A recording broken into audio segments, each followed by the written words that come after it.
Katika episode 20, mtoto yatima anapitia mpiki mzuri. Baada ya kupika mwanafunzi anakosa pia kuisha, anakosa chakula, analala barabarani kwa siku. Nakutana na mama moja mwenye huruma, anaweka hapo ya chakula.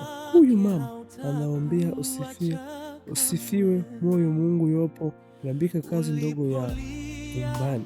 Wambaye wapangu chama watu kuliopo wake etedeka wakazi, wanapanga murudishi kwa nguvu ili endelea kufanya kazi bila malipo. Mwisho wa episode, mtoto anapata bulau kutoka shule bure.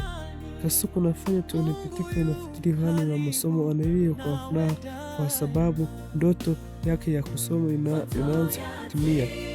Ujumbe wa episode ya Jizi Kiside Nuru inakujua sikika timo kwa sababu masaa vinaweza kuchwa katika wote mteka kunafika.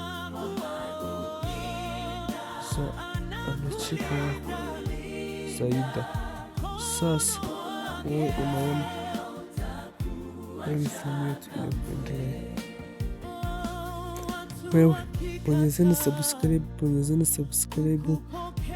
shemu ya ndogo penzi mvulana msichana, bonyezeni subscribe ili filamu yetu ya baribari kwa siku.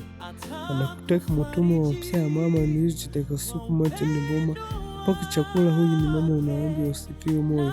Huyu po anapaka na kazi ndogo ya nyumbani. Wawaya wanapika njama watu waliokuwa wakutumia vibu awali wanasikia kuwa anapenda kazi, wanamipanga mwandilisho kwa nguvu ili endelea kufanya kazi bila malipo. Mwisho wa mtoto yatima anapata buluu kutoka shule na mvuchiki. Sasa